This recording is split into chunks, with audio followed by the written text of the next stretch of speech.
বলাগড়ের চরকৃষ্ণবাটি এলাকায় বেআইনি গাঁজা চাষের বিরুদ্ধে অভিযান চালালো বলাগড় থানার পুলিশ। আজ সোমবার বিকেল 5টা নাগাদ পুলিশ সূত্রে জানা যায়, বলাগড় থানার চরকৃষ্ণবাটি এলাকায় বেশ কিছু বাড়িতে ও চাষের জমিতে বেআইনি গাঁজা চাষ হচ্ছে বলে গোপন সূত্রে খবর পেয়েছিল পুলিশ। এদিন হুগলি জেলা পুলিশ গ্রামীণের ডিএসপি ক্রাইম অভিজিৎ সিনহা মহাপাত্র নেতৃত্বে বলাগড় থানার পুলিশ বাহিনী চরকৃষ্ণবাটির বিস্তীর্ণ এলাকায় অভিযান চালায়। প্রায় 10 কিলোমিটার এলাকায় অভিযান চালিয়ে কয়েক ট্রাক গাঁজা গাছ কেটে নষ্ট করে দেয় পুলিশ। এদিনের এই অভিযানে উপস্থিত হয়ে জেলা পুলিশ গ্রামীণের ডিএসপি ক্রাইম অভিজিৎ সিংহ মহাপাত্র জানান, এর আগেও বলাগড় থানার বিভিন্ন এলাকায় এই বেআইনি গাঁজা চাষের বিরুদ্ধে এক ধরনের অভিযান চালানো হয়েছে। আগামী দিনে এই অভিযান চলবে। মূলত গাঁজার চাষ বন্ধ করতে এবং বেআইনি মাদকের প্রভাব থেকে সমাজকে বাঁচাতে অভিযান বলে জানান তিনি। দেখুন, বলাগড়ের চরকৃষ্ণবাটি, যেটা গঙ্গার চর আছে, এখানে বিভিন্ন বাড়িতে বিভিন্ন যে ক্ষেত আছে, ক্ষেতের মধ্যে বিভিন্ন ফসলের মাঝে প্রচুর পরিমাণে গাঁজা গাছের চাষ হয়েছে এবছর আমরা দেখছি। এর আগেও আমরা এই গাছগুলো কেটে যাতে গাঁজার চাষটা এরা প্রমোট করতে না পারে বা আদার্স যারা নিয়ে যায় তারা এগুলোকে ব্যবহার করতে না পারে এবং মাদক হিসাবে ইউজ করতে না পারে, সেই জন্য আমরা কাটি। আমরা এগুলোকে নষ্ট করার চেষ্টা করি সবসময়। এবছর আমরা ইনফরমেশন আমাদের কাছে ছিল, আমার সাথে ওসি বলাগড় এবং সিআই সাহেব আছেন, প্রীতম আছে, আমাদের ওসি গপ্তিপাড়া।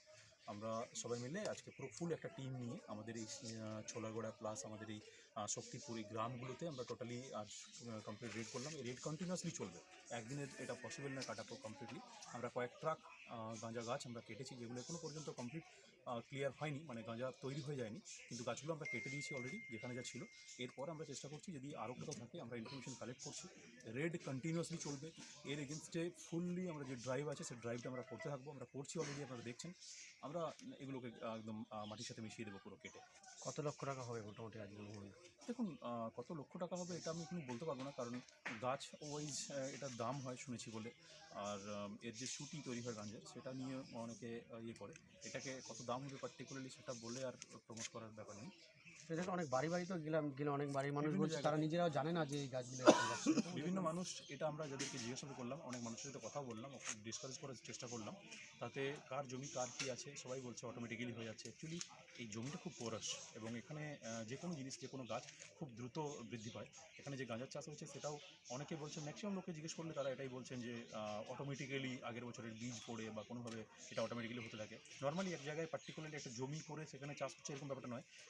জমিতে বিভিন্ন ফসলের চাষ হচ্ছে, তার মাঝে মাঝে গাঁজার একটা করে গাছ বেরিয়ে এসছে, বা বাড়ির পাশে কোথাও গিয়ে যেখানে কলকের গাছ আছে, কলকের গাছের পাশে গাঁজার গাছ দাঁড়িয়ে আছে, সেগুলো আমরা কেটেছি, আমরা কাটছি, আমরা চেষ্টা করছি এটাকে পুরোপুরি ড্যামেজ করতে। মানুষের কোনো বার্তা দেবে না আজকের দিনে? ডেফিনেটলি এটা একদম সম্পূর্ণভাবে বেআইনি।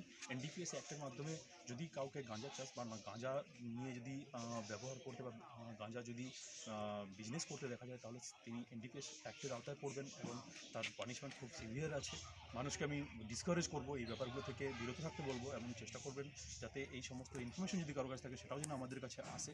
এটা সমাজের জন্য ভীষণ ক্ষতিকারক, এটাকে আমরা এনিহাও বন্ধ করাবো।